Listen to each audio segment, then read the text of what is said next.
Tenho aqui para vocês, pessoal, o nosso querido Silvio Meira, nosso fundador e cientista-chefe da TDS Company, um dos patrocinadores do nosso evento também. Agradecer a Silvio aí por também trazer a marca dele. E Silvio, também aqui já tem sócio meu que foi aluno de Silvio. Ele é um cara que foi lá, professor lá do SIM, ele também é professor extraordinário lá no César, da César School, também uma das escolas de educação mais modernas e mais legais de tecnologia que a gente tem lá. Também é um dos fundadores do Porto Digital, o maior polo de inovação lá de Pernambuco. Ele hoje preside o Conselho de Administração também, né, Silvio? E, além disso, ele faz parte aí de N conselhos de administração, CIT, Magalu, MRV, Tempest, conselhos consultivos aí de várias empresas. E está hoje aqui para bater um papo com a gente, né, sobre como é que vai ser inteligência artificial e como é que tudo isso vai impactar no futuro dos negócios e das organizações. Ninguém melhor do que ele para falar sobre isso. Silvio, o palco é seu. Muito obrigado. Obrigado, Léo. Obrigado. Alô. Tá todo mundo ouvindo aí, tá? Tá, né? Meu papel aqui é chutar o pau da barraca. E eu tenho alguma experiência em fazer isso, face a 40 anos como professor universitário de algumas pessoas que estão na plateia aqui. Esse é meu blog, silvio.meira.com, e lá tem 1.100 artigos não científicos, artigos leigos, sobre tecnologia de informação e comunicação e os seus impactos nos negócios, para as pessoas, para a economia, para os grupos, para as famílias e assim por diante. Tem um exemplo que está embutido no meu blog, mas vocês não vão ver ele na interface externa, que é o seguinte: a TDS desenvolveu para o meu blog, que a TDS usa para gerar conteúdo, uma inteligência artificial chamada Blog Infinito. Ela usa uma inteligência artificial open source, os 1.100 artigos do meu blog, aí a gente pode chegar lá e dizer, escreva um texto sobre estratégia de compras usando plataformas e ecossistemas e comunidades em rede. Então, ele escreve como eu, na hora. Assim, em 5 segundos sai um artigo de 1.000 palavras. Isso tem efeitos não triviais, sobre os quais a gente vai falar nessa palestra aqui. Isso aqui é meu Twitter, eu falo lá o tempo todo sobre coisas que eu vou falar aqui, então, se vocês quiserem, me sigam lá. Léo cometeu um pequeno erro. O Porto Digital não é o Parque Tecnológico do Recife, é o maior parque tecnológico urbano aberto da América Latina. São 360 empresas, 17.500 pessoas, 4 bilhões e 750 milhões de faturamento, terceira maior economia do Recife, que exatamente não é uma das menores cidades do Brasil. Sobre o que é que eu vou falar aqui? Eu vou falar sobre 4 espaços, 3 inteligências e a quantidade de transformações que isso vai causar no mundo ao nosso redor, que já está causando no nosso mundo ao redor, mas a gente não começou a perceber ainda na escala em que elas vão acontecer em todos os cenários da economia. Em alguns já é claro, mas em todos não. E vamos falar dos espaços, começando do primeiro espaço. E isso pode ser visto a partir do seguinte ponto de vista, que todo mundo entende, porque todo mundo aqui já foi numa loja algum dia. Se você fosse abrir uma loja, você abriria onde? Desde sempre você constrói a loja em pé de cal e abre no espaço físico. Era o único que existia. Você vai lá, em alguma rua, em algum shopping, em algum mercado, e você ou constrói ou aluga um ponto. Há 5.000 anos, a gente faz mais ou menos isso. A história das lojas, como a gente conhece hoje, ela tem alguma coisa como 5.000 anos. E se a gente for para ruas que foram bem preservadas, essa daqui, infelizmente, foi preservada pela erupção do Vesúvio, é a Vila da Lamonanza, em Pompeia, né, que foi soterrada pelo Vesúvio em 79 da nossa era. Tem uma loja lá que vai mostrar para vocês que não somos nós, brasileiros, que inventamos tudo. É essa aqui, o Termopólio Régio V, que é um restaurante self-service, não foi inventado no Brasil. As pessoas passam aqui e pegam as suas comidas e pagam num caixa ali na ponta, na moeda da época, com avisos que a gente encontraria em qualquer restaurante hoje, tipo, mantenha seu cão na coleira. Servimos coq au vin, pato, temperado com algumas coisas aqui, que eu não sei exatamente o que são, mas dá para a gente imaginar que são temperos. E aqui, obviamente, tem cozinhas para trás. Imaginem como era assim limpo e saudável esse negócio. Exatamente quando? O Termopólio Régio se estima que ele seja de 450 a.C. mais ou menos a região de Pompeia, é um lugar que vem ali de 550 a.C., né? Então, nós estamos olhando para um negócio de 2.500 anos. Se não fosse por causa de inovação, e veja, tem umas coisas que duram muito tempo, tipo a ideia do restaurante self-service, tem 2.500 anos e continua aqui conosco. Mas se não fosse por causa de inovação, a gente nunca teria mudado para ter delivery de comida para casa, por exemplo. E aqui é importante a gente ter uma definição do que é inovação. Inovação não é tecnologia, inovação pode demandar tecnologia, pode ser forçada por tecnologia, mas inovação é mudança no comportamento de agentes no mercado, como fornecedores e consumidores de qualquer coisa. Logo, a maioria das coisas que vocês ouvem dizer por aí que é inovação não é. Não é. Inovação é mudança de comportamento de agentes no mercado, como fornecedores e consumidores. Uma empresa não lança uma inovação. Ela lança, eventualmente, uma solução que é derivada da ação de uma tecnologia e a proposição de valor daquela solução pode virar uma inovação no mercado se um número muito grande de agentes mudar os seus comportamentos para passar a usá-la. Inovação é normalmente incremental, você muda poucas coisas no seu cenário, no seu mercado, no seu produto, no seu atendimento e serviço. Mas quando ela é muito grande, o impacto é muito grande, a mudança é muito radical, a gente chama de transformação.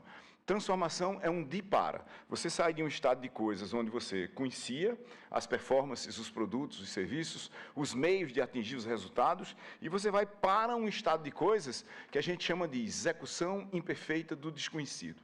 Eu não sei exatamente o que é que eu estou fazendo, nem como vou fazer. Mas aquilo é potencialmente tão bom que as pessoas vão mudar seus comportamentos e vão aceitar os erros.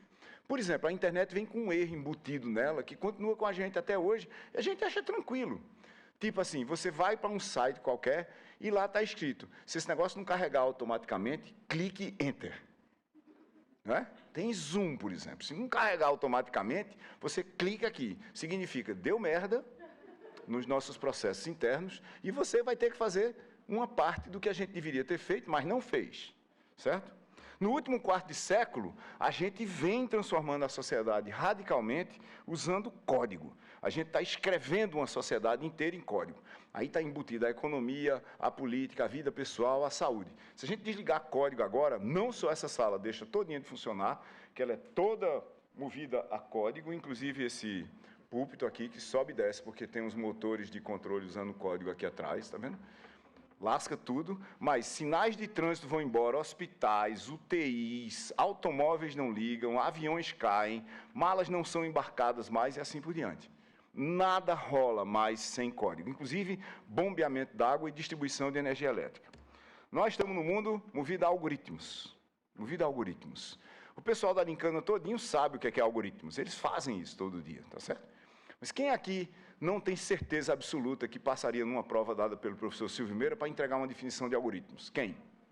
Quem aqui sabe exatamente o que é algoritmos? Pouca gente. Quem não sabe o que é um algoritmo? Porque algumas pessoas não sabem. O resto não levantou a mão com vergonha. Está aqui um algoritmo que a gente aprende no ensino fundamental. Isso é a multiplicação de números naturais, 43 vezes 25 é 1075, trivial de fazer, todo mundo sabe, e todo mundo aprendeu esse algoritmo, certo? Para ter chegado até aqui nessa sala, não é? Então, isso aqui a gente sabe fazer. E é trivial de fazer, concorda? É trivial de fazer. Esse algoritmo foi inventado na Babilônia há 4.500 anos.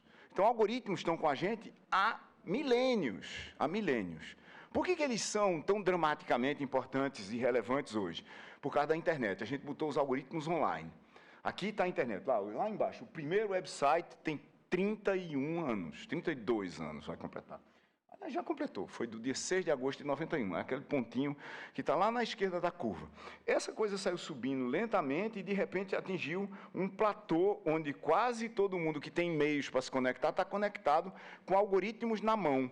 Você tem um algoritmo aqui que olha para você e diz o melhor caminho para você seguir para casa no trânsito de São Paulo é esse aqui.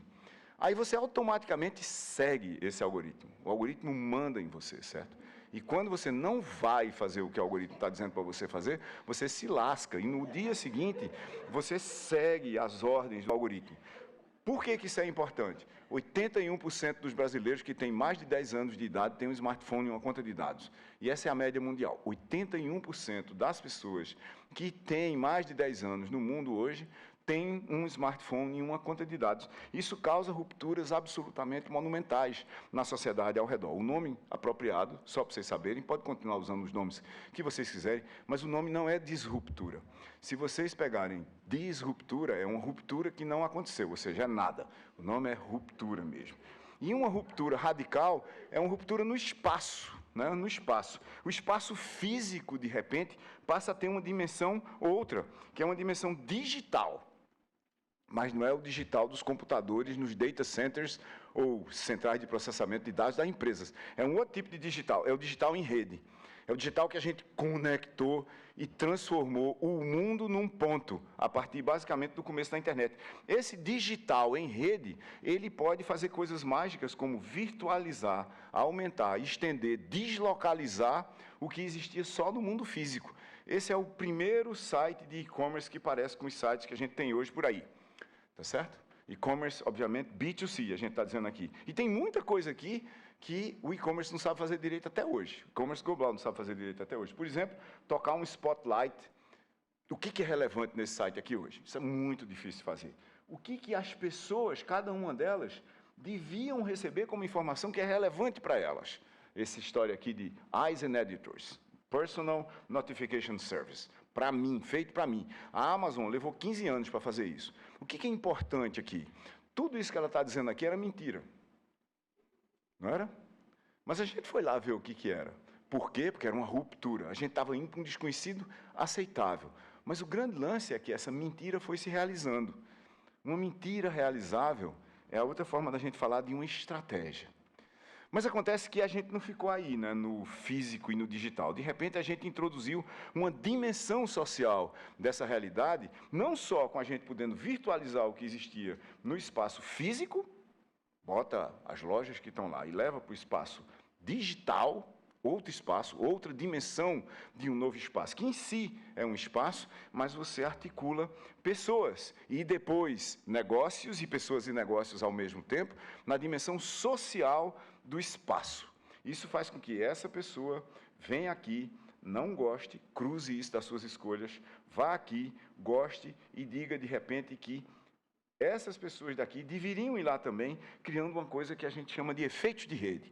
Efeitos de rede são fenômenos econômicos que correspondem ao conjunto de atividades que faz com que, quando uma pessoa usa uma coisa ou promove aquela coisa se torna mais variável, mais valiosa para todas as outras pessoas ao redor. A gente vive hoje nesse espaço. Esse espaço é o espaço figital, de dimensões física, digital e social. E esse espaço figital não é um espaço de canais, não são canais que estão lá. Não é um canal digital, não é um canal físico, não é um canal social. São fluxos. No espaço figital, o que ocorre são fluxos, que foram previstos pelo sociólogo Manuel Castells, num livro fantástico chamado A Teoria da Sociedade em Rede, em 1996. Castells disse lá que no futuro, agora, a gente iria viver ao redor de sequências de trocas e interações propositais, porque cada um de nós decide fazer ou não, repetitivas, porque nós faremos muitas vezes, como pedir um Uber ou um 99, e programáveis, porque boa parte delas serão feitas por robôs em rede, por software, realizadas por agentes interdependentes em rede. Quando a gente vai para a rede, a gente passa a depender da performance coletiva de um grande número de agentes para a gente fazer uma coisa bem simples, como ir de um ponto para o outro. E essas sequências de trocas e interações seriam, segundo Castells, e são hoje realizadas sob as plataformas políticas, econômicas e simbólicas da sociedade. Ou seja, há 30 anos, mais ou menos, a gente sabe que, no futuro, o mundo funcionaria em cima de plataformas. E é bom a gente definir plataformas como a gente definiu inovação, porque se tudo está em cima de plataformas, a gente, em tese, pelo menos, deveria saber o que é, assim como uma biblioteca, uma rua, uma cidade. Plataformas são sistemas programáveis de suporte a comunidades e aplicações e, portanto, como são de suporte a aplicações, elas podem ser programadas por desenvolvedores externos que vão dar conta de coisas que quem fez a plataforma não conseguiu, não entendeu ou não viu a oportunidade. Se não suporta a comunidade, não é uma plataforma. Se não é programável, não é uma plataforma. 99% de tudo que dizem para vocês aí fora que é uma plataforma, obviamente não é. Deixa de ser relevante? Não. É um sistema de informação em rede. Faz parte da dimensão digital conectada do universo. Mas não é uma plataforma. Para ser uma plataforma, tem que suportar a comunidade e não é ou aplicações. Mais ou menos isso aqui. Um conjunto de infraestruturas e serviços, no caso do Magalu, como é digital, as lojas fazem parte das infraestruturas, junto com os caminhões de entrega. Os serviços, por exemplo, são a busca no estoque do Magalu, né, atrás de um SKU qualquer. Governança, um conjunto de regras para a gente usar as interfaces para fazer o quê? Interna e externamente, escrever aplicações que são escritas pelo Magalu e por indivíduos, coletivos e organizações externas ao Magalu, que também usam essas aplicações para estabelecer conexões, criar relacionamentos que fazem com que a gente crie, por sua vez, comunidades dentro das quais o conjunto de interações sendo realizadas e a criação de significados a partir das interações leve a transações nos mercados. Daqui para baixo é mais explicitamente a plataforma, como vocês estão vendo. Daqui para cima é mais explicitamente o ecossistema. Onde que nós estamos vivendo agora? Em plataformas que criam ou habilitam ecossistemas de comunidades que são os mercados contemporâneos. A palavra-chave para a gente aqui é ecossistemas. E aí a gente deveria também definir o que é um ecossistema, em particular um ecossistema de negócios. O ecossistema de negócios é uma comunidade de atores conectados em rede, relacionados por atividades interdependentes, alinhados por interações que são fundamentais para materializar propostas de valor num regime de competição. Cooperar e competir ao mesmo tempo para tentar garantir sobrevivência e sucesso mútuo. Se a gente aprofundar mais essa definição, a gente vai ver que é possível definir um ecossistema de negócio como uma combinação de um ecossistema de inovação, aquela coisa que a gente viu lá atrás, que é a mudança no comportamento de agentes no mercado, como fornecedores e consumidores de qualquer coisa, junto com um ecossistema de marketing. Esse ecossistema de inovação é fácil da gente descrever e a gente pode fazer uma relação direta com aquela definição. Um arranjo colaborativo através do qual o ecossistema, através de suas empresas, se combina para criar soluções a partir das ofertas de cada um que são coerentes e voltadas para clientes e consumidores. Em rede, em ambientes de plataformas que habilitam ecossistemas de comunidade que formam os mercados, inovação aberta não é uma opção, é a única inovação que vai funcionar. Para qualquer um, em absolutamente qualquer lugar, seja lá qual for o seu tamanho. Ou você tem uma rede para criar as suas novas ofertas, as suas novas soluções, ou você não vai existir, pura e simplesmente.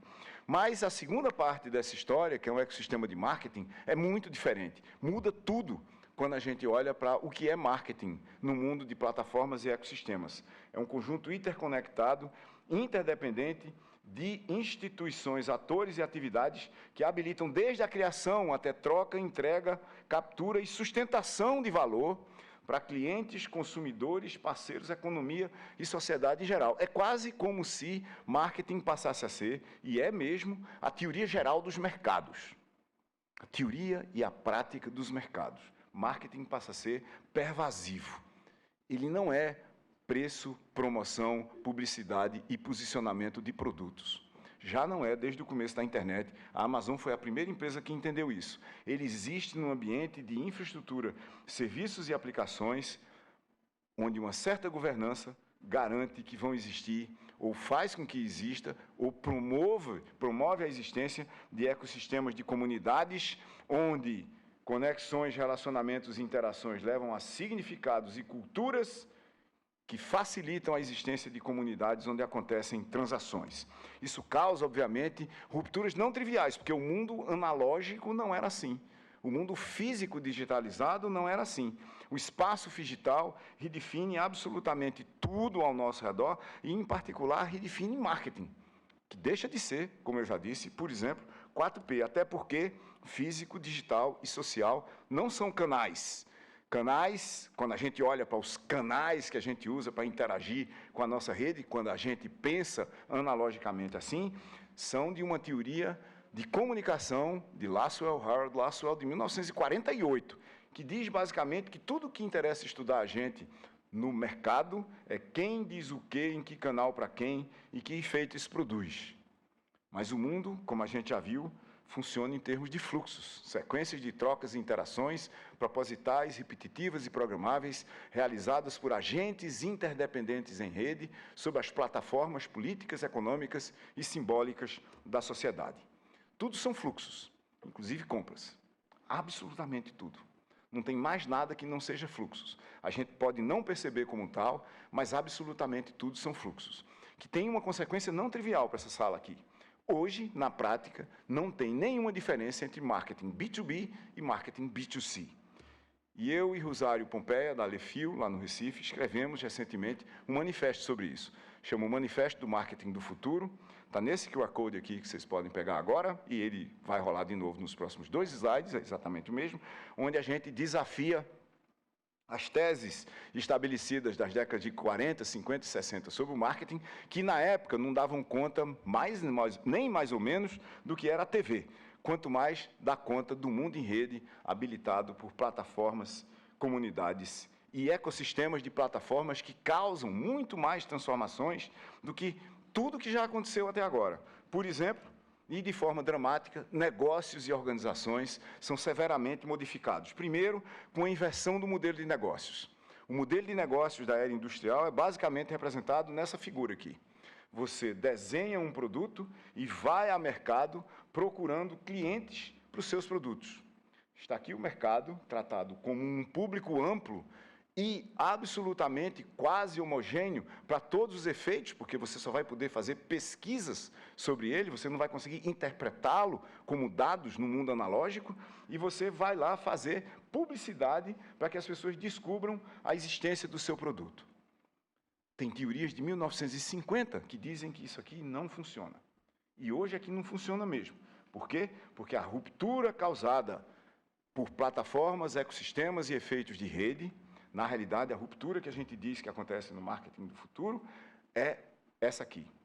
Você cria ou habilita ou participa como fornecedor, de ecossistemas de comunidades. E nessas comunidades, como mais um agente que participa delas, você tenta descobrir produtos para clientes, e não clientes para produtos. Serviços para clientes. Ou, mais radicalmente, a gente tenta descobrir quais são os problemas que a comunidade tem, para que a gente, com a comunidade, desenvolva soluções para ela. Se vocês olharem os mercados do mundo inteiro, vocês vão descobrir que hoje todos os negócios que têm muito sucesso usando a internet, usando redes, usando plataformas, usando comunidades, estão do lado direito dessa imagem. E todos esses negócios aqui estão morrendo em alta velocidade e não farão a menor diferença para o futuro. Além disso, há um redesenho dramático da organização para funcionar em termos de plataformas, ecossistemas, comunidades e efeitos de rede. Por quê? Porque a organização em silos, como pirâmides de camadas de poder da organização da era industrial, que é baseada em comando e controle, ela está com dificuldades muito grandes de reagir às mudanças dos mercados em rede, nas velocidades intrínsecas desses mercados e dos agentes dentro desses mercados. O processo de tomar decisão de cima para baixo, num nível muito grande de hierarquias, decompondo o trabalho para conquistar a sua complexidade, especializando as pessoas, tempos modernos, Charlie Chaplin, desde o começo do século XX, otimizando para um ótimo global que não existe mais, por causa da dinâmica dos mercados. Não dá para estabelecer num lugar e copiar para outro e botar para funcionar lá. Resolução de conflitos por atomização do negócio, planejamento vez por outra, centralizado para depois convencer as pessoas através de treinamento e avaliação para repetir, com execução descentralizada e montes de gerentes, deixou de funcionar. Por quê? Por causa de uma ruptura. Para onde? Para o mundo em rede. No mundo em rede, as organizações que vão sobreviver são elas próprias redes. A palavra-chave para competir não é velocidade, é agilidade. O que é agilidade? É um tipo particular de velocidade. A velocidade de tomar a decisão de não ir mais para lá, mas ao mesmo tempo de continuar indo para lá. Só que ágil, rápido, dados. Tem um estudo publicado em 2021, chamado Case Report, que diz que se seu tempo de tomada de decisão em um projeto, estudo de 11 mil projetos, usando todo tipo de tecnologia para fazer todo tipo de coisa, se seu tempo de tomada de decisão na borda, onde o projeto acontece, alguém precisa resolver alguma coisa, é menor do que 1 hora, a taxa de sucesso dos projetos, segundo uma métrica de entrega, de orçamento e de tempo, é de 68%. Ainda assim, você perde nada menos do que 1/3 de todos os projetos. Se o seu tempo de tomada de decisão na borda, a gente chama de latência de decisão, é maior do que 5 horas, se você passa mais do que um expediente de repartição pública, isso aqui com hora extra, porque ninguém trabalha 5 horas numa repartição pública. Se o tempo de tomada de decisão é acima de 5 horas, a taxa de sucesso dos projetos é 18%. 82% dos projetos dão errado. Com 82% dos projetos dando errado, eu acho que é muito difícil uma organização sobreviver com essa taxa de performance. Tipo assim, 82% de tudo que a gente tenta fazer dá errado. Para onde que essa organização vai? Para um lugar amplo, que sempre cabe mais um. Se chama o grande cemitério do CNPJ. Isso aqui leva a gente para uma nova economia. Uma nova economia onde os princípios são de aprendizado e performance, porque os negócios e o mercado são de informação e conhecimento. Aqui a gente tem que articular o propósito. A gente tem que orquestrar continuamente a estratégia e os processos de colaboração. A gente tem que descentralizar a comunicação e distribuir decisão para a borda. A gente tem que obedecer, ao mesmo tempo que no passado, os 3 R's. Robustez de eficácia e eficiência em tudo. Resiliência para se recuperar e se ajustar no caos. Responsividade para reagir a mudanças no momento que elas acontecem. Mas ser flexível e ter muito mais formas de criar decisão, ser adaptável para mudar processos e a organização em tempo quase real e inovar não só para mudar o mercado, mudar o negócio, desculpe, mas para mudar o mercado quando for preciso. Tem muita gente cortando custos para continuar competindo com organizações em rede. Bora para o começo do século XX. O motor à explosão é de 1883. O primeiro automóvel, que era um Mercedes-Benz, é de 1885. A primeira viagem que um carro fez entre 2 cidades foi de Mannheim a Pforzheim, na Alemanha, em 1888, dirigido por uma mulher. A primeira pessoa que pegou um carro, botou na estrada, dirigiu 108 quilômetros. Nunca ninguém tinha feito isso. A primeira linha de produção de um automóvel, ou seja, quando o negócio de automóveis se estabeleceu, foi em Dearborn, em Michigan, em 1913. Daqui para cá, 30 anos, 3 décadas. Mais ou menos o tempo desde o começo da internet comercial. Vai completar 30 anos em 2025. Quantas empresas que fabricavam carruagens conseguiram fabricar com sucesso um automóvel? Um total de 0 em 30 anos. Por quê? Porque eles continuaram aperfeiçoando as carroças, mais leves, mais rápidas, cavalos mais potentes. Mesma coisa que está acontecendo agora na transição de carros a combustão para carros elétricos.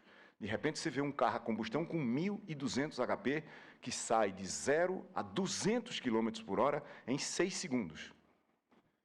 E a alma do motorista fica no ponto de partida para esperar o envio para o céu, direto. Isso é um carro legal, de rua, um Koenigsegg, feito na Suécia. Eu escrevi 50 páginas sobre isso, estão nesse QR Code. Chama Fundações para os Futuros Digitais. O que são esses mercados? O que está acontecendo agora? O que está mudando? Em que velocidade está mudando? E o que vai acontecer com quem não mudar? Tem 3 anos já, continua tão bom, pelo menos para mim, para explicar a realidade, como se tivesse sido escrito agora. Isso dá conta do nosso primeiro espaço, né? São 4 espaços. 4 espaços. Físico, aumentado, estendido e habilitado pelo digital em rede e orquestrado e articulado pelo social. Segundo espaço. Tudo isso está sendo transformado por uma coisa bem simples, que uma galera aqui na sala fez, que é informática. Informática vem da onde? Informática é uma combinação de capacidade de processar e armazenar informação, tão simples quanto isso. Isso é um conjunto de teorias da década de 30, que se tornou negócio na década de 50, começou a entrar nas empresas na década de 70, chegou basicamente nas mesas das pessoas na década de 80, foi conectado em rede na década de 90, virou smartphone na década de 2000 e chegou no mundo inteiro na década de 2010. Certo? Está com a gente aqui agora em absolutamente todo canto. A gente já falou disso ainda agora. Tem uma outra dimensão da informática que é comunicação. É basicamente um conjunto de teorias da década de 40, que 50 anos depois nos deu a internet, exatamente por causa de um conjunto de teoremas de 1946, 1948. E é uma terceira dimensão, que é a dimensão do controle. Não é o controle do ar-condicionado, certo? É usar modelos de informação para ação com algoritmos que podem mudar o comportamento de sistemas que não estão fisicamente no mesmo lugar que o algoritmo está. Isso é a teoria da cibernética, do Norbert Wiener, que por acaso é de 1940 também. Anos 1940, 1948 para ser mais exato. Vejam, por que eu botei esse diagrama aqui? Porque leva um tempo danado para a teoria virar prática, né? 1930, todo mundo já sabia. Por exemplo, em 1930, tem um resultado fundamental de 1930 que diz que é inviável, por mais que você tente, porque é impossível, teoricamente, você fazer um antivírus universal. Vírus estão com a gente para ficar. Fim. Simples assim. E é capaz dos vírus humanos estarem também com a gente para ficar, e a gente nunca terá um antivírus universal. Por isso que a gente devia ter um sistema operacional da humanidade com um antivírus, né? E nós não temos. Bom, nosso segundo espaço é a informática. Por que está aqui nessa nossa conversa? Porque esse plano digital e social daqui foi criado pela performance dessas três dimensões aqui, e essa do controle não chegou ainda. Aqui no social, por exemplo, a gente ainda não tem Internet of Things na escala que a gente vai ter de trilhões de objetos conectados em 2030, por exemplo. Em 2040, talvez. Tá certo? Bom, dois mundos estão resolvidos para a gente. Nesse mundo em rede, quando a gente faz com que essas organizações aqui deixem de existir e as organizações em rede passem a ser aquelas que atendem às demandas e criam os mercados em rede, o que vai acontecer? Cada vez mais gente nas bordas das organizações vai tomar decisões. Por quê? Porque senão a gente vai sair daquela taxa de performance de 68% de acerto para 18% de acerto, e com 18% de acerto a gente não sobrevive. Isso significa que todas as organizações são de aprendizado e performance, como a gente já viu nos princípios, e que na economia do conhecimento, todo negócio é de aprendizado. Só para a gente ter uma ideia aqui, não sei quantos de vocês têm esse número, mas o último estudo que foi feito sobre isso nos anos 2000 mostra que, no negócio de desenvolver software, aplicações e plataforma, o tempo que é investido em aprendizado vai de 40% a 80% de todo o tempo total investido no desenvolvimento do código, para a gente tentar entender para que é que ele serve, o que é que a gente vai fazer, como é que ele vai funcionar, como é que gasta menos energia, como é que tem mais segurança. Ou seja, quando vocês olharem para alguém de código, fazendo código, se preparem para ver, se a gente botar aqui na média, 60% do tempo essa pessoa fazendo o que vai ser interpretado por agentes externos que não entendem disso, fazendo nada. Absolutamente nada. Esse povo da Lincana aqui, eles passam a maior parte do tempo fazendo porra nenhuma. Na economia do conhecimento, todo negócio é de aprendizado. E quem é que é a chave dessa história? Pessoas. O que nos leva para o nosso terceiro espaço, o espaço da inteligência. O espaço da inteligência, e da inteligência em particular de cada um de nós, que é difícil de codificar, porque se vocês chegarem para os neurocientistas mais sofisticados do planeta Terra hoje e perguntar exatamente como é que funciona a memória biológica, eles vão dizer, olha, a gente tem 47 ideias conflitantes sobre como é que a memória funciona. Uma delas deve ser uma aproximação razoável de como é que a memória funciona. Agora, certeza mesmo, a gente não tem. Memória, que é muito mais simples, talvez, do que raciocínio ou sonhos.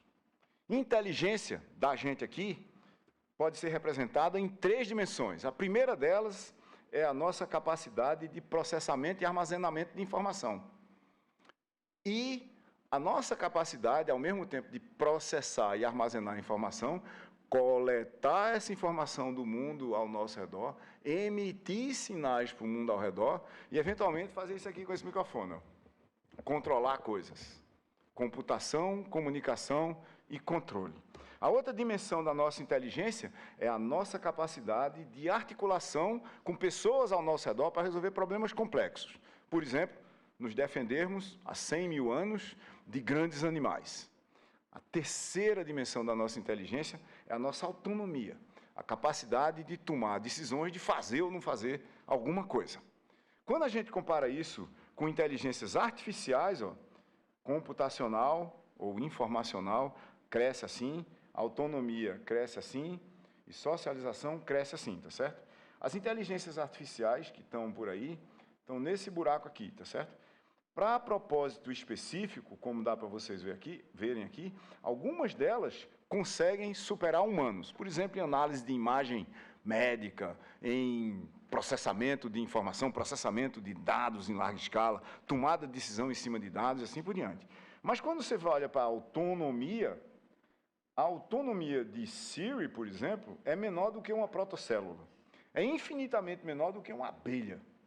Tá certo? E quando você olha para a autonomia dessas inteligências combinadas com socialização, elas não chegam nem perto de uma abelha ou de uma formiga, e muito menos de nós que estamos aqui, usando, obviamente, nós não somos necessariamente o limite da inteligência, mas hoje, agora, nós estamos bem ali em cima.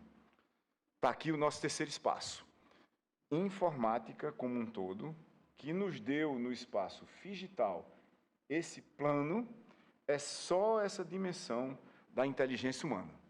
Mas aqui tem outra coisa para a gente pensar. Aprendizado transforma a inteligência de cada um de nós em uma coisa mágica, que é a expertise coletiva. É o que nós sabemos, composto com o que outras pessoas sabem, que torna exponencial a nossa capacidade de resolver problemas. Isso nos leva ao nosso quarto espaço, quarto e último espaço. Até pouco tempo atrás, era percebido assim pela vasta maioria da sociedade, e até pela técnica, duas dimensões da inteligência. Cada um de nós, com as nossas capacidades informacionais, de socialização e de autonomia, e nós em grupos, nós em rede, nós articulados para resolver problemas maiores. E aí, como se fosse de uma hora para outra, mas não foi, apareceu inteligência artificial, criando não um novo conjunto de ferramentas e plataformas, mas uma nova dimensão inteira da inteligência. Essa chegada, vamos dizer, quase que instantânea de inteligência artificial, com a publicação de ChatGPT em novembro de 2022, o primeiro sistema no mundo inteiro, primeira aplicação na internet, que chegou em 100 milhões de usuários em menos de 2 meses, leva a esse tipo de conversa aqui, A moça aqui pergunta, que vai ser o impacto, qual vai ser o impacto de ChatGPT no nosso negócio? Aí o nosso CIO aqui começa a responder que tem um bocado de abobrinha aqui. Aí ela pergunta, mas o que a gente sabe mesmo, de verdade? Ele disse, a única coisa que a gente sabe é o seguinte, nós vamos adotar isso na maior velocidade possível em absolutamente tudo que a gente consiga. Certo? Dados. Pesquisa realizada há um mês mostra que 68% dos CIOs globais vai meter inteligência artificial em tudo que eles conseguirem nos próximos 18 meses. Preparem-se. Isso aqui vai ser igual a fuga das galinhas.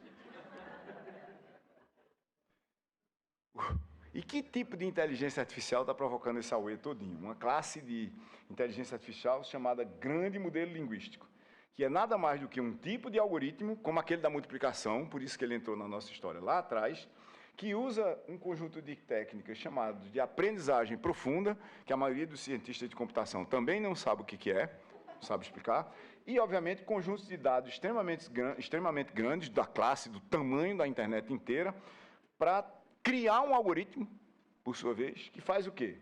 Bem entre aspas, compreende texto, ou imagem, ou vídeo, tá certo? Ou fala, resume texto muito bem, isso é fácil de fazer, gera texto cada vez melhor e prevê muito mal novos conteúdos. Certo? Tudo bem. Por que essa conversa está aqui? E a gente não vai entrar no detalhe, obviamente, porque esse assunto do fim da graduação em computação e do começo de uma pós-graduação em inteligência artificial. Pelo seguinte, ó, esse tipo de coisa vem de 1967.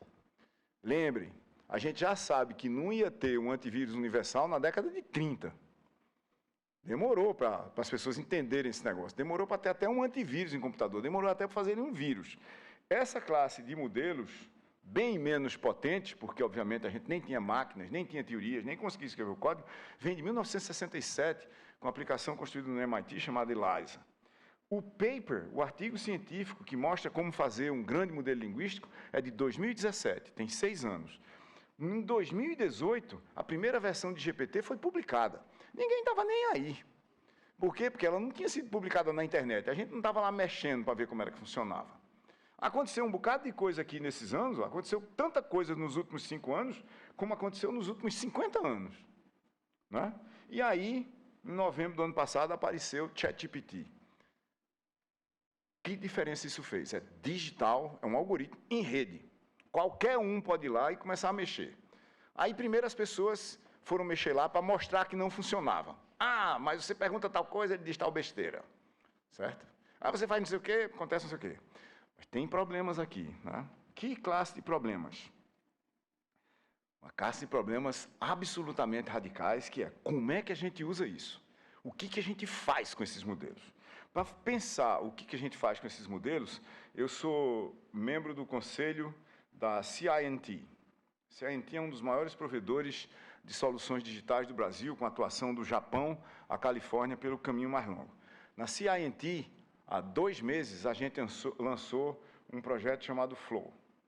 A gente está listado na Bolsa de Nova York, a gente lançou lá na Bolsa, ou seja, é um compromisso do negócio com os acionistas, com os investidores. O que a gente está dizendo que dá para fazer? A gente foi lá e disse o seguinte, ó, nós trabalhamos os últimos 1 ano, mesmo antes de ChatGPT ser lançado para a gente usar, todo mundo usar aí na mão, na rede, a gente estava fazendo uma pesquisa para ver qual é o tipo de aceleração que pode ser criado no desenvolvimento de soluções digitais se a gente investir nisso a sério. E a nossa proposta para o mercado, que é o nosso compromisso interno, estamos trabalhando loucamente nisso, é o seguinte, em 2,5 anos, a gente vai ser 5 vezes mais produtivo. 5 vezes mais produtivo. Nós vamos aumentar a nossa performance 5 vezes em 5 semestres. Nós não vamos tirar ninguém de dentro da CIT. O que a gente quer é quintuplicar o tamanho do mercado que a gente tem com as mesmas pessoas. Eu fiz esse teste com o pessoal de conteúdo da TDS. A TDS Company tem uma galera que gera conteúdo para a plataforma da gente, para o blog, para redes sociais, assim por diante. O nosso primeiro desafio foi o seguinte, aumentar a performance em 100%, em qualidade e quantidade do que a gente cria em 1 semana. Saiu uma das pessoas pediu demissão na mesma hora, disse, é impossível, vocês vão me fazer trabalhar 25 horas por dia, eu tenho filho e estou fora. Eu disse, não vai acontecer nada disso. A gente vai fazer um treinamento de manhã e fazer experimento de tarde, fazer um treinamento de manhã e fazer um experimento de tarde, fazer um treinamento de manhã, fazer um experimento de tarde. A gente tem quase certeza que dá para aumentar 100% em 1 semana. Por que a gente tinha certeza disso? Porque a gente tem 7 PhDs em computação na TDS e a gente estava fazendo experimentos antes, inclusive com nós próprios. Por exemplo, a minha velocidade de escrita de texto para o meu blog aumentou 7 vezes. Em quanto tempo? Em 1 mês. Eu escrevo hoje 7 vezes mais rápido. Uma coisa que eu levava 1 dia para fazer, eu levo 1 hora. Uma coisa que eu levo 1 semana para fazer em tempo metrificado, tempo medido, eu levo 1 dia. Então, dá para fazer 100% em 1 semana. O resultado é que a gente está em 150% 1 mês depois. Ou seja, dá para fazer. Mas o problema é como faz. Não é aleatoriamente você consultando o ChatGPT para aumentar a sua velocidade, certo? A gente precisa de estratégia. E estratégia é um processo de transformação. Transformação do quê? De aspirações, eu quero fazer uma coisa, em capacidades para fazer. O que é que são aspirações? As coisas que eu quero ser, ter ou fazer. O que são as capacidades? Primeiro, as competências, o saber. Depois, as habilidades, o saber fazer. E depois, os recursos. Se eu não tiver recurso, eu não vou conseguir fazer. Posso ter a competência e a habilidade do mundo inteiro, mas não vai rolar. A gente escreveu um outro texto sobre isso, com o concurso de inteligências artificiais, Os autores somos eu e mais outros 4 pesquisadores da TDS, chamado Inteligências Individual, Social e Artificial, um novo espaço estratégico para criar, colaborar e agir. E esse texto inteiro foi escrito entre uma quinta de noite e uma segunda-feira, meio-dia, com o Dia das Mães no meio. E todo mundo participou do Dia das Mães, comemorou, tudo normal. O que a gente diz nesse texto para começar? Quais são os bullets para ver isso aqui? Primeiro, a gente reconhecer que tem 3 inteligências mesmo. IA não é uma ferramenta, é uma dimensão da inteligência. Depois a gente tem que respeitar a inteligência de cada pessoa, promover a inteligência dos grupos, usar IA responsavelmente, criar ambientes para interação ativa entre as 3 inteligências. Ter um posicionamento inovador. O que é que isso significa? Mudar o comportamento como fornecedor e consumidor. Senão, a gente vai pegar uma capa de IA, bota num negócio que já existe, e diz, agora eu faço a mesma besteira, a mesma porcaria com IA. Né? Eu acho que vocês viram todos, eu devia ter botado aqui isso. Próxima palestra eu vou botar dessa classe de palestras aqui. Não sei se vocês viram que tinha um cartoon no auge do blockchain, né, que tinha 2 carrinhos de churros numa praça. Né? Tinha churros, não tinha nenhum cliente. Aí tinha churros on the blockchain, tinha umas 5.000 pessoas na fila. Porque se está no blockchain, então resolveu tudo. E depois tem um problema ético nesse negócio aqui. A gente tem que promover ética digital. A gente tem uma plataforma na TDS para fazer isso e muito mais, chamada Strategia. É uma plataforma particular, as 3 dimensões da inteligência, para a gente colaborar criativamente. E como é que a gente faz isso? Primeiro, você pode esquecer que tem inteligência artificial para lá, e dizer, o que eu quero é que pessoas, inteligências individuais, tragam a sua expertise e experiência para interagir com redes de pessoas. Tá certo? Ok? Mas eu posso botar IA nessa equação. Eu posso dizer, IA pode sugerir conteúdo para as pessoas debaterem. Ela pode analisar os debates, ela pode sumarizar os debates, ela pode ver se o debate está no foco. Eu ponho essa sala aqui inteirinha para discutir estratégias de compra usando plataformas e comunidades em ambientes X. Vocês começam a debater e eu tenho um IA por trás dizendo que o debate está saindo do foco. E ele está saindo do foco por causa das contribuições dessas 5 pessoas aqui. Bora botar o debate no foco de novo. Até agora, as ideias com as quais todo mundo mais concorda são as de fulano, ciclano e beltrano. Talvez esteja na hora, porque o debate está ficando repetitivo, da gente conseguir chegar a uma convergência.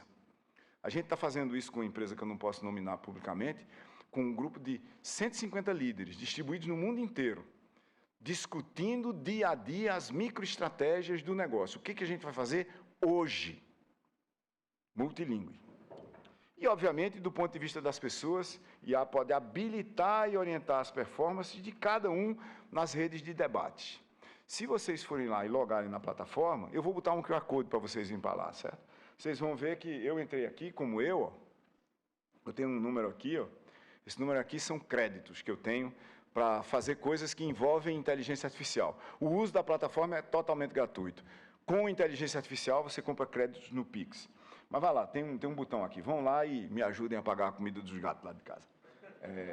Então, eu peguei aqui, tem um template em branco aqui, eu cliquei nesse template e criei um canvas para a gente debater, tá certo? Ele é um canvas em branco, está ali quietinho, não tem nada nele. Quando eu clico nesse mais aqui, ele me dá um conjunto de opções aqui, um conjunto de opções para eu criar um ponto de partida, um ponto de avaliação, um ponto de divergência, um ponto de convergência. São termos técnicos que em 10 minutos vocês entendem sobre os processos de colaboração para a ação. Eu vou clicar nesse ponto de partida aqui e ele vai me perguntar exatamente o que eu quero fazer. Eu digo, eu quero criar um ponto de tomada de decisão e a decisão que eu quero tomar é sobre essa sala aqui, As cadeias de valor foram transformadas em redes, no mundo conectado, habilitado por plataformas, e tudo que é criado e entregue por um negócio depende da participação efetiva de muitos outros negócios. Como é que a gente cria estratégias para comprar no mundo de plataformas, comunidades e ecossistemas que está totalmente conectado em rede? Quando eu clico aqui, produzir conteúdo, aí entra a inteligência artificial em ação e sozinha vai fazer o quê? Vai criar para a gente, uma introdução sobre o tema, com todos os prós e contras de plataformas, e vai me dar um conjunto de questões. 3 questões é o básico aqui. Eu posso adicionar questões aqui embaixo, posso editar a introdução sobre o tema, né? Isso é um box de adição, mas na hora que eu clicar aqui embaixo, nesse ponto aqui, né? Salvar e adicionar, ele ainda vai me perguntar, ó, foi uma inteligência artificial que criou isso. Você revisou o que ele escreveu para botar no mapa? Eu digo que sim, revisei mesmo, botei lá, aí aquele mapa fica com um pontinho ali, ó. Se eu clicar em cima desse ponto, olha o que aparece aqui. Aparece aquela parada todinha, aqui, né? A nossa introdução, os prós de transformar cadeias de valor em redes, incluem os contras, parará, tá? Isso é a introdução sobre o tema. Eu disse que o debate era para ser anônimo, quem for lá não vai saber quem é que está falando, tá certo? Debate é anônimo, e aí acontece o quê? Tem uma questão 1 que está aqui embaixo. Se a gente clicar nessa questão 1 aqui, não tem nada lá no momento, tá? Não tem nenhuma resposta por trás desse QR Code. Mas se vocês clicarem nesse QR Code, vocês vão cair exatamente nesse mapa. Vão cair exatamente nesse mapa e vocês podem colocar suas contribuições usando esse mais que está aqui embaixo. Vocês vão ver que é uma coisa que é igualzinho a um WhatsApp.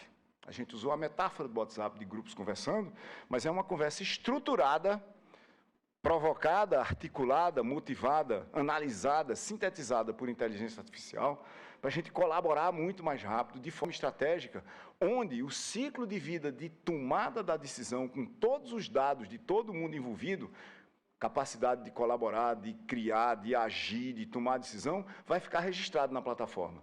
Tipo, uma empresa com 100, com 200, com 1.000 tomadores de decisão, todos os processos de tomada de decisão ficarão codificados como parte de um processo de gestão estratégica do ciclo de vida de dados, de algoritmos e de decisões. E aí vocês também vão ver que se vocês, depois de muita gente ter contribuído, esperando que esse grupo aqui faça alguma contribuição, vocês mesmos podem aqui clicar em análises. Ó. Você pode ir lá clicar em análise, depois que tiver contribuição suficiente, no momento não tem nenhuma. O que vai acontecer? Vocês clicam lá, vão consumir alguns créditos de inteligência artificial, no caso aqui é 2, e a inteligência artificial sintetiza o que aconteceu no debate para vocês até agora, de tal forma que se tiver 200 pessoas no debate, eu não tenho que ficar lendo 3.000 contribuições depois de ter passado o fim de semana na praia e voltar e ter tido uma catástrofe discursiva, como acontece nos grupos de WhatsApp, tá certo? Isso cria o que a gente chama na TDS de Decision Intelligence, é a articulação de informação, de dados, de algoritmos, de recursos, para que eu consiga tomar a decisão inteligentemente. Porque senão a gente vai tomar aquela decisão ao redor do cara que falou mais ou de que influenciou mais o trabalho da gente na plataforma. Estamos quase chegando no fim da nossa conversa e, obviamente, onde é que a gente está agora? Esse plano criado por informática, que é somente a nossa capacidade informacional da inteligência pessoal de cada um, quando a gente pega todo esse universo da nossa inteligência, ela é apenas uma dimensão da inteligência at large. As outras são nós em rede e uma dimensão artificial da inteligência, e nós estamos vivendo, no momento, uma evolução rapidíssima daquele espaço que está ali, mas que, na realidade, é uma combinação de plataformas, ecossistemas de comunidades e inteligências que apresentam para a gente, continuamente, nos próximos anos e décadas, desafios radicais de como é que a gente vai fazer um ecossistema sustentável que envolve inteligência artificial, inteligência humana, pessoal e inteligência social. Esse ecossistema tem 5 desafios gigantescos. Primeiro, inteligências artificiais são algoritmos. E a gente tem que olhar para elas e algoritmos como coisas que, junto com seus modelos de criação, no caso dos algoritmos, de treinamentos, no caso das inteligências artificiais, dos processos e critérios de usos e os dados que são usados para criar os grandes modelos linguísticos, essas coisas a gente devia saber o que foi posto lá. Como se chegou nessas coisas? As decisões tomadas por algoritmos e inteligências artificiais deviam ser compreensíveis por seres humanos e, obviamente, para serem compreensíveis, têm que ser explicáveis por coders, por devs. As ações e decisões tomadas por algoritmos, ou realizadas por algoritmos e inteligências artificiais, deveriam ser reversíveis, mas a gente já sabe que não são. Então, a gente bota um sempre que possível aqui. Qual é a responsabilidade legal, ética e social de quem desenvolve, de quem opera e de quem entrega aquele resultado para a sociedade como dono? E qual é o tipo de defesa, já que a gente disse que é impossível ter um antivírus universal, que a gente tem contra manipulação das inteligências artificiais, do viés que elas possam vir a ter, dos vetores de discriminação contra XYZ, dos tipos de ataques aos quais elas podem resistir. Nós não temos boas respostas para nenhum desses 5 pontos. Isso aqui é um debate e é um embate mundial que passa por regulação de algoritmos e plataformas, e, infelizmente, no caso do Brasil, a gente está, num momento, tentando regular inteligências artificiais sem ter quase ninguém no Congresso que entenda o que é um algoritmo. Você chegar lá e dizer, mostre aqui os passos do algoritmo de multiplicação que você aprendeu no fundamental. Quase ninguém que está no debate de regular algoritmos, que são algoritmos extremamente complexos, no caso da IA, sabe exatamente descrever aquela multiplicação que eu botei aqui. Independentemente disso, a gente vai ter impactos do tamanho do mundo, literalmente. Se a gente pegar a mediana das previsões das grandes consultorias, quando a gente bota grandes modelos linguísticos e inteligência artificial no cenário, o potencial de mudança na economia mundial, o impacto na economia mundial por ano, ao redor de 2030, é 8 vezes o tamanho da economia do Brasil. 15 trilhões de dólares por ano. E onde é que isso vai, principalmente, causar impacto? Aplicação de expertise. Fazer coisas que a gente sabe como fazer. Gestão. Interface com stakeholders. Veja, essa linha preta aqui é só inteligência artificial clássica. Esse resto aqui, que dobra, mais que dobra o impacto, é se a gente botar grandes modelos linguísticos. Tá certo? Aqui sai para 50%, aqui sai para 60%. O que é aplicação de expertise? Imagina um advogado. O que ele faz? Ele pega um processo que ele já viu antes e diz, vou defender assim. Certo? Ele pega e faz isso outra vez. Se a gente juntar com o juiz que está com o processo, a gente diz, esse juiz decide assim. Se a gente pegar a classe de processo que está no processo judicial eletrônico, diz, essa classe de juízes decide assim em função dessa defesa. Decide assado em função dessa outra defesa. Isso é o quê? Padrões de comportamento representados em dados. Se é padrões de comportamento representados em dados, o que é que a gente pode fazer? A gente pode treinar uma inteligência artificial para fazer isso e substituir o algoritmo que quem está rodando? O advogado, o projetista, o analista, o jornalista, o consultor financeiro. Muito ao contrário do que a gente esperava, o grande impacto dessa classe de inteligências artificiais que está no mercado agora não é no varredor de rua, o garçom e o cozinheiro. Aquele robô que faz pizza, ele não vai chegar nem tão cedo. Mas o software que vai substituir o advogado já chegou. Não é qualquer advogado. Veja, o advogado que cria novas estratégias e táticas e linhas de defesa, ele de repente virou o único advogado. Todo o resto vai virar inteligência artificial. O que é que esse diagrama representa? Uma coisa bem simples. A obsolescência iminente do profissional criativo mediano e abaixo dele. Nos negócios, o que é que vai acontecer? Um impacto radical em como é que a gente cria valor na arquitetura. A transformação dramática da organização. Novos e inovadores modelos de negócio em todas as facetas de todos os mercados. Transformação da inteligência de negócios. Como é que a gente toma decisões?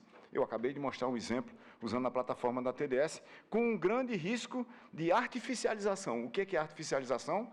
Você pegar processos legados, botar uma capa de inteligência artificial em cima e continuar tentando fazer do mesmo jeito, só que mais rápido. Isso só vai dar na informatização do caos. Quem está principalmente envolvido nisso? Pessoas. Por quê? Porque o trabalho vai ser deslocado, um monte de trabalho, principalmente de pessoas que fazem atividades cognitivas repetitivas, de repente deixou de ser necessário.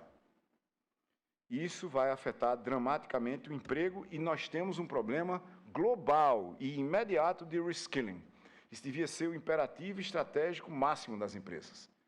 Mudar o nível de performance das pessoas. Não é que a gente não vai precisar mais de pessoas. A gente não vai precisar de pessoas para fazer um monte de coisas que elas faziam. Mas a inteligência delas, o entendimento do mercado, do negócio, a intuição, a gente vai precisar mais do que nunca. A nossa tese na TDS, e nós estamos cumprindo ela à risca, é o seguinte, nós não vamos demitir ninguém por causa de IA, nós vamos triplicar o tamanho da empresa em 2 anos. No caso da CIT, eu disse para vocês o número. Em 2 anos e meio, 5 vezes mais performance. Sem ninguém fora do negócio. Nós queremos é mais mercado. Responsabilidade essencial dos líderes, esse processo de retreinar, de reeducar as pessoas. Isso é um processo de mudança de comportamento de agentes no mercado inteiro, de forma estrutural. Se fizer sentido as pessoas passarem por processos de aprendizado, se elas verem futuro nisso, é claro que elas querem. Isso é um mega problema, não é de cada empresa, é de ecossistemas inteiros. Não adianta só um pedaço dele aprender. Se só um pedaço dele aprender, ele será substituído por outro ecossistema e, obviamente, isso não é um choque que aconteceu como um terremoto e para agora. É um processo de evolução contínua. Por quê? Porque se informática criou esse plano, se informática como um todo é só a minha e a inteligência de cada um de vocês, se inteligência como um todo é só a nossa inteligência individual, e agora a gente tem uma nova dimensão da inteligência para articular, para promover, para ampliar a nossa inteligência individual e social, essa dimensão da inteligência artificial, como um todo aqui, ela faz uma coisa mágica.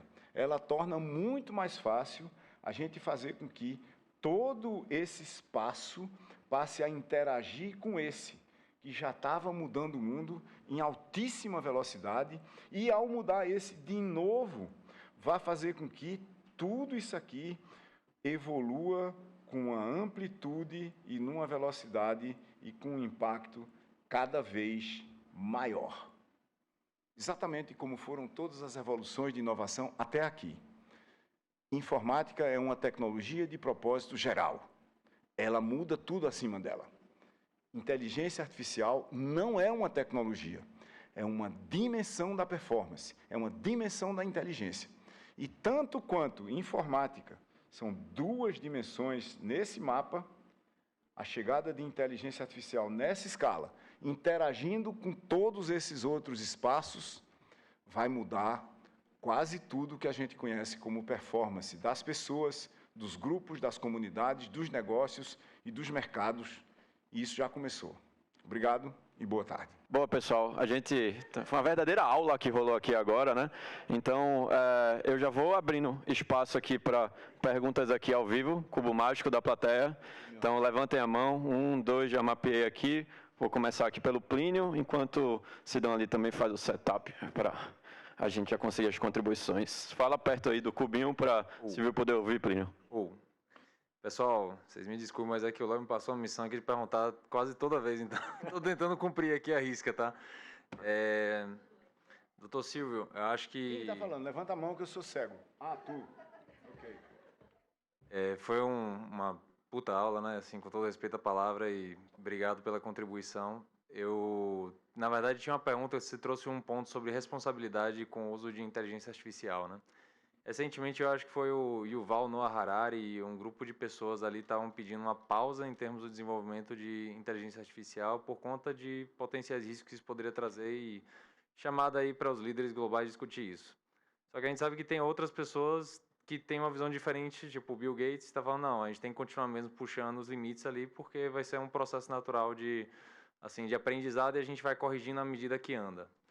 Aí eu queria ouvir de você, tipo, o que você acha, qual a tua opinião nesses dois espectros ali, o que está fazendo mais sentido e quais são os riscos que a gente tem, né, e como a gente se prepara para eles. Harari é um excelente historiador e um péssimo futurista. Ele não tem nenhuma competência para falar o que ele anda falando sobre inteligência artificial, mas como ele se sentiu provocado, motivado a dar opinião sobre isso, ele não conseguiu resistir e está falando besteira por aí há muito tempo. Veja, nunca na história da humanidade você conseguiu parar a evolução de nenhuma tecnologia, especialmente quando ela não é agressiva a princípio, certo? Você podia dizer o seguinte, ok, a gente tem um acordo sobre armas químicas. A gente não tem um acordo exatamente no mundo sobre a parada no desenvolvimento de armas químicas, elas continuam sendo desenvolvidas. A gente tem um acordo sobre não usar armas químicas. Certo? A mesma coisa vale para nuclear, vale para qualquer coisa que você imaginou, para satélites e assim por diante. Então, a simples ideia de que seria possível você dar uma parada no desenvolvimento de inteligência artificial, ela é uma combinação de ingenuidade com estupidez e ignorância histórica única, não é? Essa é a primeira coisa. A segunda coisa é o seguinte, o mundo funciona por caminhos estranhos. Então, tipo, assim, publicaram o ChatGPT em novembro de 2022, em fevereiro vazou o código de Llama, o modelo de Facebook, que é tão capaz quanto. O paper sobre como fazer é público. Depende unicamente de capacidade computacional. Então, veja, quando vazou esse modelo, vazou teoricamente, hoje muita gente acha que Facebook publicou o modelo, certo? Qual foi a consequência imediata? A consequência imediata é que você hoje tem, por exemplo, modelos como Falcon 180, que estão disponíveis em open source, tem repositório público para você puxar o modelo para você, que podem fazer com que qualquer pequeno negócio que tem uma pessoa que entenda o suficiente de código e esse processo de treinamento de modelos linguísticos possa ter a sua inteligência artificial. E com consequências não triviais. Por exemplo, para treinar o modelo ChatGPT 3,5, o custo de treinamento foi mais de 10 milhões de dólares. Estima-se em 15 milhões de dólares para treinar um modelo. Isso é o custo de energia e uso de recursos computacionais. Você consegue treinar hoje um modelo desses de software aberto, que qualquer um pode ter, porque o medo, supostamente o medo que se tinha lá atrás é que isso ia ficar sob o domínio de 3 ou 4 empresas, não é? O custo de treinamento de um modelo que faz 95%, no pior dos casos, 90% do que ChatGPT 4 faz, é 19 dólares. É 1 milhão de vezes mais barato treinar um modelo de software aberto que faz 90% do que GPT faz. A TDS tem 2 inteligências artificiais nossas, desses modelos abertos. Não significa que a gente não use inteligências artificiais públicas, a gente usa. Mas nós temos 2 inteligências artificiais nossas rodando na nuvem do Magalu.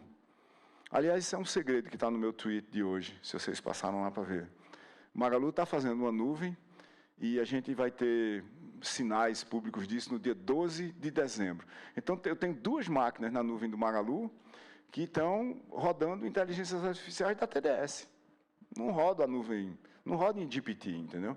E eu tenho uma terceira no outro lugar, a gente não está rodando agora, que é um Falcon 180B, que tem a mesma performance de ChatGPT 4. No modelo que é meu, e eu não pago para ninguém, e faço o que eu quiser com ele, eu treino ele para fazer o que eu quiser. Então, o ponto é, hoje, essa tecnologia é como se você tivesse publicado um conjunto de teoremas que dá para você rodar. Qualquer pessoa que entender o teorema pode ir lá e dizer, não gostei dessa variável aqui. Eu vou trocar ela por outras 3, eu vou trocar por uma matriz, ou por um integral de alguma coisa, e eu vou tentar um modelo melhor. E foi tentando isso que em 6 meses, 7 meses, basicamente, a gente hoje tem modelos abertos que são tão bons quanto os modelos corporativos e que qualquer um que queira e esteja determinado e tenha as fundações suficientes para entender, pode ir lá e fazer isso. De resto, veja, tecnologia não tem ética, moral e nem caráter. Certo? Você gosta de sushi e sashimi? Já experimentou estar com um sushi man que realmente sabe manipular uma faca japonesa daquelas que custa $5.000 na sua frente? Não. Deve ter experimentado. É só olhar para a faca. Você vai ver que não é uma faca qualquer. E você vai olhar para o cara, você vai ver que ele tem uma elegância. Ele não está usando isso aqui, ele não está usando uma faca como você corta picanha em casa, certo? Ele tem um estilo, ele tem uma cultura de fazer aquele negócio ali. Você já pensou, enquanto você está esperando ele fazer o seu sashimi, que a qualquer momento ele pode degolar você? Com a mesma faca? Exatamente. A experiência de você ficar num balcão de sashimi é uma realidade manufaturada. Tem um conjunto de regras para usar aquela faca ali. Regras que não impedem que a pessoa te degole na mesma hora. Isso é só para dar um sabor especial ao seu próximo sashimi. Certo? Não tem nenhum impedimento dele a fazer aquilo. Se ele te degolar na mesma hora, ele vai ser julgado por isso. Mas ele pode, você concorda? Ele não deve, não é isso? Mas ele pode. E o que a faca tem a ver com isso? Nada. Ela está lá para cortar peixe. Essa é uma das discussões mais antigas da história da humanidade, desde o começo. Só para a gente lembrar aqui, Sócrates era contra a escrita. Está registrado por Platão. Sócrates era contra a escrita porque, segundo ele, à medida que as pessoas começassem a escrever e registrar seus pensamentos, elas não precisariam mais usar a memória para elas se lembrarem do que elas pensavam o tempo todo. E aí a memória ia servir para quê? E é exatamente porque tem escrita que a gente precisa de mais memória e não de menos. Diz. Tudo bem? Está me ouvindo? Bem legal. Eu percebido aqui que existe o povo está atônito, né, com essa tecnologia de chat GPT, para onde o mundo vai, um pouco do que você colocou. As grandes empresas, elas também estão preocupadas em como que a gente usa isso para proteção de dados e tal, mas a minha pergunta é a seguinte, como nós líderes aqui, muitos líderes nessa sala, a gente pode usar alguma ferramenta simples, e aí eu queria ser mais objetivo, para tomada de decisão de, por exemplo, um projeto. Hoje projetos demoram 6, 7 meses para serem decididos, acaba que já mudou, virou a regra. Como é que a gente pode usar uma ferramenta, de repente a sua ou uma outra, para tomar decisão? Pronto. Estratégia para uso de inteligência artificial como uma dimensão da realidade que você articula com pessoas e grupos. Se você não conseguir fazer isso, você vai fazer o seguinte, o que eu estou vendo acontecer em muitas organizações? Alguém tem que produzir uma justificativa para uma tomada de decisão. Vai lá em GPT, põe seu argumento, copia um bocado de coisa que a pessoa não entende, produz um documento e entrega. Tá certo? Quando eu recebo esses documentos, eu tenho conselhos assim por diante, eu faço uma arguição básica sobre o documento, para ver se a pessoa sabe o que é que está escrito ali. Tá certo? E eu estou começando a descobrir que tem muita gente que não sabe o que é que está escrito no documento que ela está me entregando. Veja onde é que a gente está se metendo, certo? Agora, imagine que você faça do jeito que eu demonstrei aqui em Strategia. O jeito que você demonstrou em Strategia é o seguinte, eu que quero tomar uma decisão, objetivamente, tenho que criar um argumento bom o suficiente para uma inteligência artificial propor um conjunto de fundamentos, um conjunto de questões que eu vou manipular, que eu vou submeter a um grupo. E eu vou pegar esse grupo de pessoas como aliados no processo de tomada de decisão e partícipes do projeto de execução da decisão, e nós vamos debater ali, porque aqui não dá para fazer o processo inteiro, entendeu? Mas, por exemplo, tem uma empresa, deixa eu contar uma outra história aqui. Nós fizemos na TDS um processo de criação de uma estratégia para uma construtora, em 2 dias. 42 líderes envolvidos e essa plataforma por trás dando suporte, certo? Nós estudamos o cenário, trouxemos um especialista em real estate, para ele ajudar a gente a criar os fundamentos da discussão e as questões estruturantes, não pode ser qualquer pergunta, não pode ser pergunta óbvia, o que é que a construtora faz? Ela faz prédios, não é assim, certo? Questões estruturantes relacionadas a mercado, a processo, a mecanismo de venda, entrega, longo prazo de manutenção e garantia de qualidade, e assim por diante. E botamos 42 pessoas trabalhando conosco em 5 estágios diferentes do processo de construção da estratégia do negócio. Começamos 9 horas da manhã de um dia, 5 horas da tarde do dia seguinte, eles tinham como era que eu diria? Eles tinham um documento-chave descrevendo a estratégia do negócio inteira e escrita por eles. Por trás tinha inteligência artificial para mediar, para descobrir que o processo estava fugindo do foco, para sintetizar o debate e a gente entender, tem uma questão aqui que não foi respondida. Pessoal, a questão 7, ela não tem nenhuma resposta significativa. E em todos os casos onde você processa a informação e descobre que dá para chegar numa convergência, você consegue descobrir que tem 5 alternativas que a gente precisa escolher 3. Você bota as pessoas para fazerem escolhas. E aí, dinamicamente, num processo que é todo registrado, fica todo lá para você entender depois, ele cria dados, esses dados podem ser analisados, tem uma API para você extrair, para fazer diagramas de contribuição escambau, aí você consegue criar um processo estratégico de tomada de decisões estratégicas. Não é? Porque, caso contrário, é o quê? É discussão de grupo de WhatsApp. E reunião, veja, reunião, você sabe o que é, né? Reunião entra e, dependendo do seu dia, você não vai contribuir, dependendo do outro dia, você vai ser o cara que vai decidir a reunião. E a gente tem que fazer essas coisas num tempo mais largo.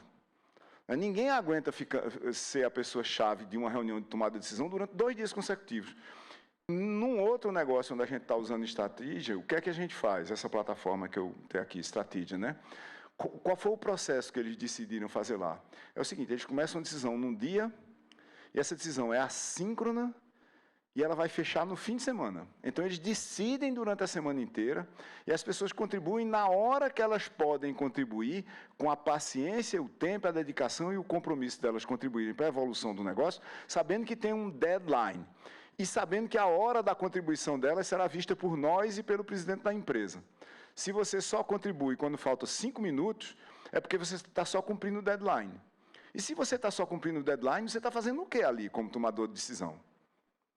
E se as suas proposições para tomar a decisão são sempre banais, o que é que você está fazendo ali de novo? O detalhe, as inteligências artificiais que a gente tem conseguem descobrir se a sua resposta foi criada por outra inteligência artificial. Então, você tem que pensar mesmo. Tá certo? Se você não quiser pensar, isso é muito difícil, eu vou copiar de uma inteligência artificial, eu não preciso de você, certo? Então, é por isso que eu estou dizendo, a gente vai ver rapidamente a obsolescência do profissional criativo mediano. Aquele que toda coisa que ele vai responder para mim, ele precisa ir para a Google, eu não preciso dele. Eu tenho um mecanismo que eu posso botar uma inteligência artificial para ir para a Google, sintetizar e me dar um paper de 5 páginas sobre qualquer coisa, imediatamente. Não é? Beleza? silvio@meira.com. Cabe mais uma, professor? Cabe mais uma? Cabe. Cabe mais uma? Alguém aí? Pá? Rapaz, eu nunca tinha pensado nesse método de atingir as pessoas com o microfone. Topa, tu. Pega. É. Obrigado por compartilhar com a gente, né, esse monte de informação. Acho que a gente está digerindo aqui, né, tudo isso. Bota mais próximo, que eu sou meio surdo. Acho que o mais difícil aqui para a gente é aceitar, né, porque tem muitos fatos. Então, é muita coisa, assim, um pouco assustadora, eu diria, né? Mas, assim, pensando numa questão um pouco mais filosófica, né, entre ato e potência, eu vejo muita coisa boa, né, nessa questão de gerenciar discussões, né? Às vezes a gente tem um feedback de alguma pesquisa, né, e como você direcionar isso para um caminho mais objetivo e mais real. Agora, eu queria ouvir um pouco, né, da sua opinião como especialista da parte de risco, né, da parte perigosa, vamos dizer assim, de todo esse universo que ainda é muito novo para a gente e que a gente desconhece. Tá. Veja, o risco 1, se a gente não cuidar, é a diminuição da agência humana, tá certo? Como é que é essa parada? Como é que ela começa? Ela começa assim, ó. O tempo que você gasta hoje para você pegar esse tal desse profissional criativo mediano e abaixo dele, e você explicar para ele o que é que você quer que ele faça, com uma fração desse tempo, você pega uma inteligência artificial que faz o que ele faz. Quer ver uma? Um dia desse, a gente recebeu um banco de dados de uma empresa. Um banco de dados não tratado, tá? Lá na TDS. E o problema era o seguinte, que personas a gente pode extrair desse banco de dados? Certo? Que é para eu saber o seguinte, até aqui, quem foi que comprou o que de mim? Então, imagine, você tem um banco de dados lá e você tem um problema de design. Esse é um problema de design, tá? Aí, o que eu vou fazer na TDS? Eu vou pegar um design da TDS e mandar analisar isso? Não. Eu vou catar um design da TDS e dizer, ó, cara, cria as infraestruturas conceituais para que uma IA analise isso. Porque qual era a alternativa? Era um líder de projeto meu podia fazer isso. Aí ele ia perder tempo de quê? De liderar projeto. Certo? O tempo de liderança de projeto dele, ele ia pegar e disse, não, eu sei usar esse negócio aqui, eu entendo de dados, fazer isso. Pega o designer, eleva ele para um meta-analista de dados que entende de personas, porque para ele é mais fácil entender de dados para trabalhar com personas, porque ele foi formado em design e ele entende de personas, do que pegar o líder de projeto e voltar um bocado de resposta completamente maluca do inteligência artificial e ele não saber julgar. Não saber julgar. Parece um 2 disso lá, eles, ó, saíram essas 8 personas aqui e não tem nada a ver com o que era o mercado daquela empresa, assim por diante, tá certo? Põe o negócio de cabeça para baixo. Pega o designer, diz, olha, tu vai para o nível de meta-design com alguma especialização em dados para saber o que é que tem nos dados. A gente recebeu esse banco de dados numa sexta-feira, tipo 4 horas da tarde, para ver se saía alguma coisa para uma reunião na segunda-feira, 9 horas da manhã. A gente entregou um documento inteiro com todas as pessoas qualificadas, geradas a partir do banco de dados, por um IA, por um designer, sobre o que era que estava ali dentro. Quem tinha comprado o quê, quando e onde, por quê, e quais eram as pessoas correspondentes. Isso no fim de semana. Tá? Então, o problema é, se a gente não fizesse isso, alguém ia chegar e dizer, eu não preciso do designer. Aí ia descobrir lá na frente o seguinte, todas as nossas construções de personas estão erradas, ou estão potencialmente erradas, ou não são filtradas por uma inteligência humana que diz, isso não faz sentido. Não é? Porque a IA que está lá, ela está só processando dados, pô. Eu preciso olhar para o mercado e dizer, não, peraí, nesse mercado aqui isso não faz sentido. Ou preciso julgar para dizer, se fizer sentido, faz como? Então, a gente tem que ter um cuidado monumental aí com a diminuição da agência humana no processo. E eu estou vendo empresas fazendo isso. Escritórios de advocacia dizendo, não, agora que tem IA para fazer isso, eu preciso de menos advogados. Não, não é verdade. Talvez você precise do mesmo número para ter muito mais mercado, ou do mesmo número para fazer um trabalho muito mais sofisticado, ao invés do trabalho braçal de copy-paste que você faz hoje, entre Words ou GDocs, para botar processos para rodar. Né? Ou no caso de design mesmo, né? O André Neves, que é o Leading Design Scientist da TDS, ele é PhD, ele é designer com PhD em computação. Então, ele tem graduação e mestrado em design, uma mega experiência de mercado, trabalhou em moda, trabalhou em tecelagem, trabalhou em construção civil, assim por diante, e ele ainda por cima tem um PhD em computação. Então, André fez o seguinte, ele estabeleceu para ele mesmo um desafio pessoal, a cadeira de design da Universidade Federal de Pernambuco, ou de qualquer curso de design no Brasil, é o design de artefatos. Só o seguinte, você começa definindo o que é um artefato, e você vai até o fim do curso, e no fim do curso você desenha um artefato, que normalmente é uma cadeira. Uma cadeira, certo? Aí você é designer? Não. Ela está rindo aqui, mas ela deve ter algum amigo que já fez isso. No fim, você desenha uma cadeira. A André fez uma simulação durante 3 semestres para chegar num ponto seguinte. Ele reduziu todo o curso de design 1 à primeira aula. No fim da primeira aula, eles fazem aulas longas no design, né? Eles colapsam, são 15 aulas de 4 horas. No fim da primeira aula, os alunos desenham uma cadeira, usando todos os conceitos, métodos e processos dos 6 meses do curso. Os 4 meses, na realidade, né? São 16 semanas. Aí eu perguntei para ele, mas aí, tu vai fazer o quê agora? Ele disse, não, durante as outras aulas eu vou botar o curso de design todinho. Eu vou botar o curso, cada aula é uma disciplina inteira do curso de design. Aí disse, mas, pô, vai ficar faltando maturidade. Ele disse, é claro que vai. Mas aí os alunos vão fazer cada uma das cadeiras de 4 meses depois, com outra visão de mundo. Porque nesse curso de introdução ao design, eles vão ter feito, cadeira a cadeira, o curso inteiro, no nível meta. E depois vão aprofundando. Isso muda todo o jogo. E ele fez usando essa plataforma aqui. No fim, as pessoas saem com a cadeira desenhada por DALL-E. Mas o processo de geração de prompt para o DALL-E gerar a cadeira obedece a um conjunto de normas, de regras, de métodos, de estilo de design, de aplicações e uso da cadeira, assim por diante. Uma estratégia. Se a gente não botar estratégia, veja, o processo de transformação de aspirações em capacidades no meio do jogo, a gente vai se perder. Mas de uma vez por todas. Pessoal, eu tenho que ir embora porque hoje é o aniversário do meu filho Pedro, que é primo de Léo, e para mim, eu tenho que chegar em casa hoje, senão eu vou perder o avião. Muito obrigado a todos e até a próxima.